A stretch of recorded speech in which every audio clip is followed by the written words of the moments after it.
Buenas tardes chicos, bienvenidos. Este es el video explicativo del tema 11, mi compromiso con el otro, la ética. ¿Sí? Eh, este es un tema que abordaron ampliamente en una materia que llevaron en tercer semestre que se llama Conceptos y Dilemas Éticos.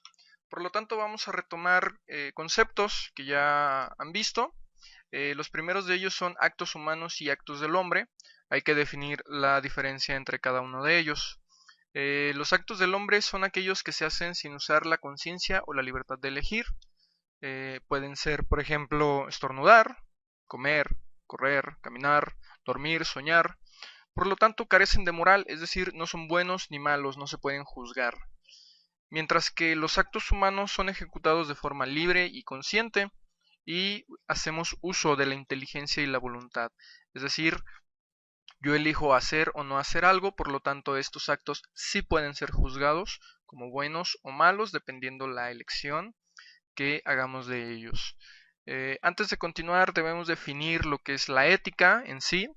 Para Helen Bush, la ética es una rama de la filosofía que se ocupa de los juicios sobre el comportamiento moral. Aquí vamos a definir entonces lo que es la diferencia entre moral y ética.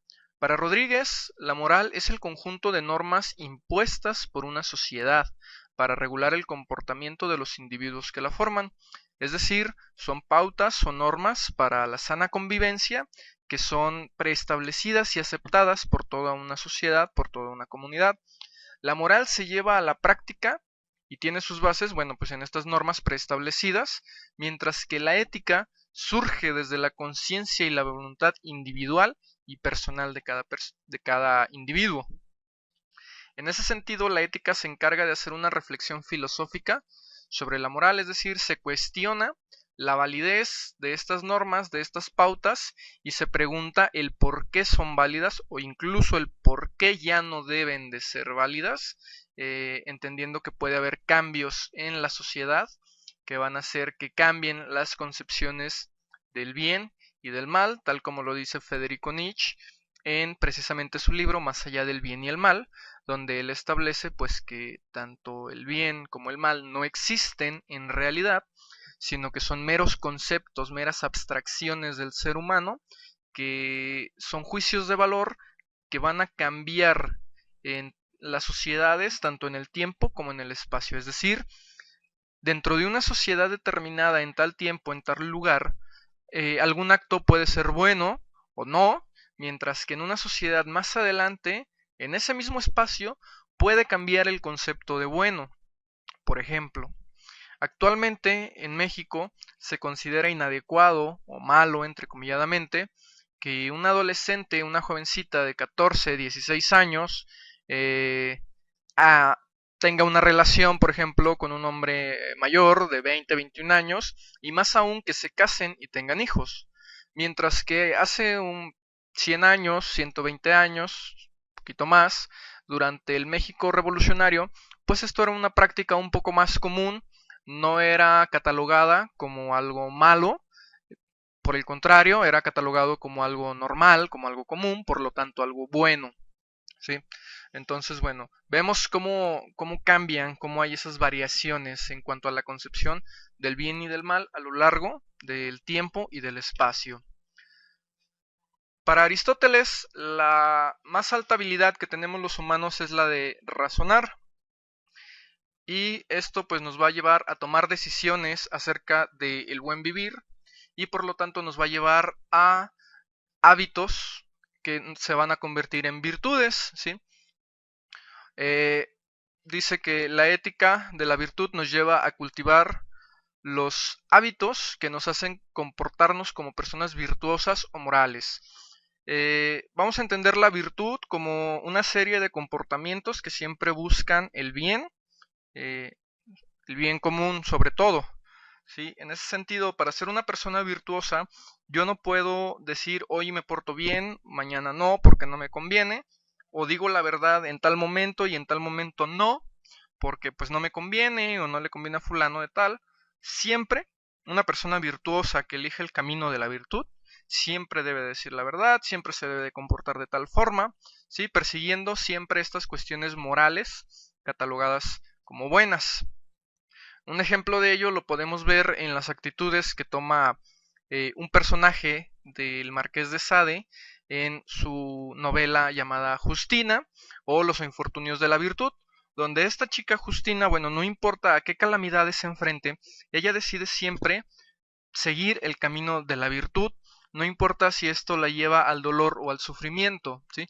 Ella a lo largo de la novela tiene varias opciones de dejar el camino de la virtud, y bueno, dejar de sufrir y dejar de ser atormentada. Sin embargo, ella decide por voluntad propia conservar sus cuestiones morales, sus principios morales y éticos, y seguir el camino que ella considera el mejor, que es el camino de la virtud.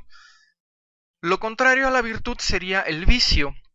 El vicio entendido no como la dependencia a algo, por ejemplo, el vicio de fumar o el vicio de beber alcohol o de drogarse, o etcétera, sino el vicio como debilidades del carácter y carencias de la personalidad. En este sentido, podemos hablar, por ejemplo, de las personas que acostumbran mentir, de las personas que acostumbran ser deshonestas o actuar por conveniencia propia, eh, sin hacerse responsables de sus acciones o de sus actitudes. Bueno, en ese caso, ese sería el vicio. Está la contraparte en las novelas del Marqués de Sade, la contraparte a Justina, o a Justine, que sería Julieta, que por otro nombre la novela se llama El vicio ampliamente recompensado, donde, bueno, se ve que esta persona, Julieta, ella decide no seguir el camino de la virtud, las cuestiones moralistas, sino que se entrega directamente a las cuestiones del vicio en el sentido de la debilidad de carácter o, en este caso, se da por las acciones que buscan la conveniencia y el beneficio personal más allá del bienestar común, ¿sí? Por lo tanto, ella concibe sus acciones como amorales, no las concibe como buenas ni malas, porque si bien puede dañar a otros, pues ella es la que está recibiendo el beneficio, por lo tanto, bueno, son buenas para ella, aunque son malas para otras, simplemente son acciones para ella, ¿no? Vamos a distinguir dos teorías acerca de la ética, las teleológicas, que viene de la raíz telos, que significa fin o propósito, y bueno, este tipo de ética lleva a perseguir un fin o un propósito, por lo tanto las acciones que yo decido hacer están encaminadas a conseguir este fin de la mejor manera posible, mientras que están las otras, las deontológicas, que la raíz deon quiere decir obligación, entonces se evalúa el comportamiento por la adhesión a una obligación moral, que no importan las consecuencias, es decir, hay normas, hay leyes, hay pautas que marcan cómo debo de comportarme sin importar las consecuencias que eso me pueda provocar. Entonces sería esta cuestión.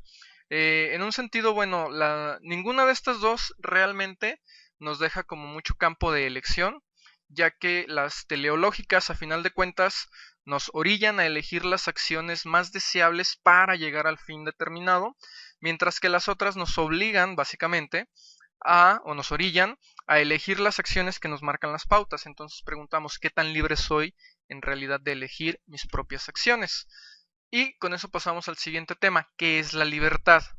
Según Bruguer, la libertad es la capacidad del ser humano de tomar por sí mismo la decisión de elegir o no, utilizando la voluntad, y yo agrego la inteligencia, ¿sí? Es decir, cada una de mis acciones yo decido hacerlas o no hacerlas, y en la medida en que yo soy consciente y responsable de esa decisión, bueno, yo me acerco cada vez más a la libertad porque estoy eligiendo desde mi postura personal hacer o no hacer y afrontar las consecuencias.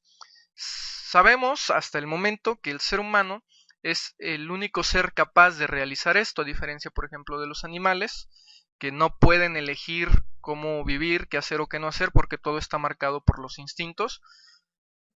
Entonces siempre se ven orillados a comportarse de la misma manera. Y bueno, el ser humano no tiene la capacidad de elegir en ese sentido qué hacer o qué no hacer. Una pregunta que siempre se ha planteado es ¿hasta dónde llega mi libertad? Y la respuesta más común es que la libertad de una persona termina en donde empieza la libertad del otro. Sencillo, claro. ¿Y dónde comienza la libertad del otro? He ahí una pregunta un poco más complicada. ¿cómo definimos esa línea donde inicia la libertad del otro y donde termina la mía? ¿Sí? Este, muchas veces dicen que si llegamos a transgreder o agredir a la otra persona, a dañar o a hacer cuestiones malintencionadas o simplemente que dañen de cualquier manera a la otra persona, bueno, pues ya estoy transgrediendo su libertad. Sin embargo, hasta allí llega mi libertad. Yo elijo o no hacer ese daño, transgreder su libertad, ir más allá de donde está permitido. Entonces, si yo elijo, mejor dicho, si yo decido, analizo, evalúo y ahora sí decido y actúo y me hago responsable de eso, estamos hablando de que es una libertad o no, porque a final de cuentas estoy eligiendo consciente y voluntariamente y me estoy haciendo responsable de esas cuestiones. Entonces, bueno, es difícil decir hasta dónde llega mi libertad y hasta dónde inicia la del otro, ¿sí? Entonces, bueno, en ese sentido sí necesitamos como una serie de pautas o normas que nos digan, bueno, tienes permitido hacer esto, pero siempre y cuando no incurras en tales acciones o no hagas esto, etcétera, etcétera. Bueno, ahí es donde interviene la moral para determinar hasta dónde más o menos puede o no llegar mi libertad y hasta dónde puede o no llegar la del otro. Otro concepto es el del libertinaje, que es literalmente hacer lo que cada quien quiere, pero sin ser responsable de esas acciones en realidad. La diferencia entre libertad y libertinaje es que cuando yo entiendo que cada una de mis acciones fueron elegidas por mí, llevadas a cabo por mí, entonces soy solamente yo el responsable de esas acciones y por lo tanto solamente yo debo de hacer frente a las consecuencias. Mientras que el libertinaje, bueno, se excusa en mil y un salidas y a final de cuentas no nos hacemos responsables de nada. Este, puede haber muchos ejemplos, pero bueno, la diferencia está en eso, en qué tan consciente y responsable soy de mis propias acciones. Eh, para cerrar el tema, vamos a hablar sobre lo que es destino o elección, qué tan libres somos en realidad de elegir o no nuestras acciones. Existen dos posturas, una que es el determinismo duro, que dice que aunque creamos que actuamos libremente, pues no es cierto, porque se va a dar una serie de causas que nos van a orillar a tomar cierta decisión bajo ciertas circunstancias.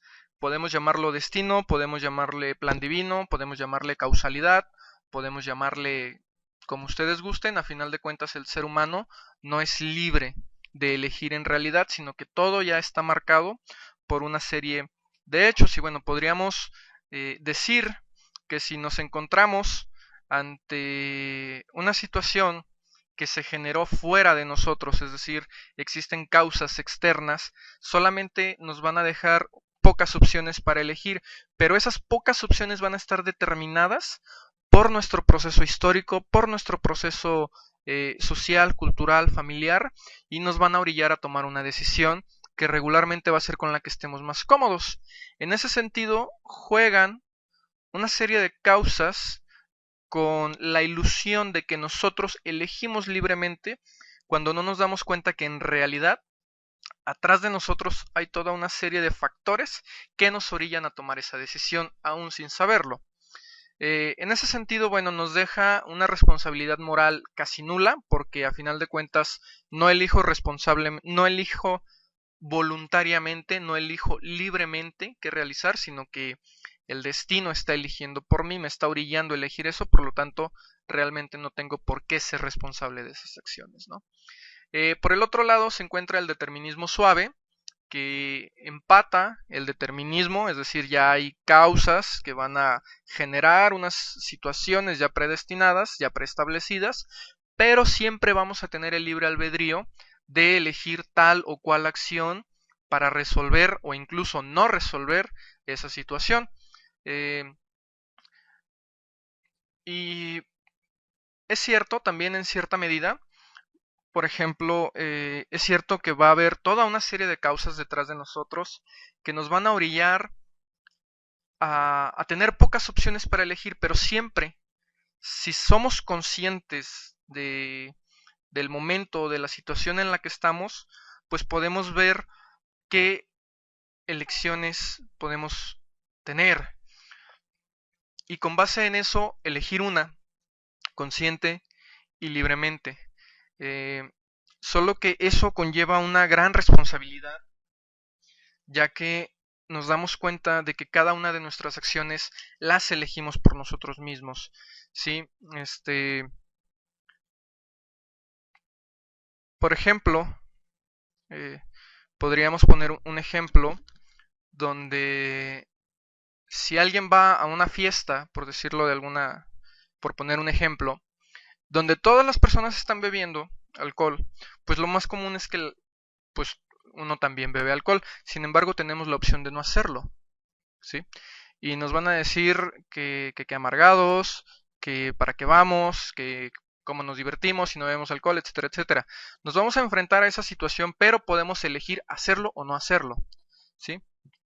Mientras que si nos apegamos al determinismo duro, pues sería así como que, bueno, pues todos están bebiendo, pues yo también bebo, ¿no? No tengo otra opción. No, sí tenemos otra opción. Siempre tenemos otras opciones, pero regularmente elegimos la que es más cómoda para nosotros. Y nos escudamos en que realmente no tenemos como otra opción, porque el ser conscientes y el ser responsables de cada una de nuestras acciones implica el darnos cuenta de que la armonía o la sana convivencia que se genera alrededor, pues empieza desde mí, empieza desde lo que yo elijo o no elijo hacer. Por ejemplo, ustedes tienen la opción de dirigirse a sus compañeros con insultos, con groserías, aunque sea una broma, aunque sea un juego, pero también tienen la opción de hacerlo educadamente. Y ustedes eligen inconscientemente muchas veces la primera opción. ¿Por qué? Porque todo mundo lo hace, ¿sí? Pero a final de cuentas ustedes están decidiendo hacerlo o no esa situación. Esta cuestión del determinismo, destino o elección, bueno, en lo particular considero que es una mezcla de ambas. Coincido con el determinismo suave en el sentido de que hay cosas preestablecidas, pero siempre tendremos por lo menos dos opciones para elegir y la que elijamos va a depender enteramente de nosotros. Estas posturas, bueno, quedan a su elección. Si ustedes quieren creer que cada una de sus acciones pertenecen a un plan divino ya trazado, y que realmente no pueden elegir su trayecto de vida o sus acciones, etcétera, bueno, yo cuestionaría qué tan libres son, este, y realmente si están viviendo su vida o están simplemente viviendo lo que ya se planeó, ya se escribió para ustedes. Y bueno, cada quien cree su propia postura y pues no me queda más que cerrar el tema con eso. Cualquier cosa, cualquier duda o aclaración la resolvemos en clase. Reitero, estos son temas que ya habían visto en conceptos y dilemas éticos, entonces espero que no tengamos tantas dificultades o inconvenientes para llevar adelante el tema. Muchas gracias por ver el video y nos vemos en clase.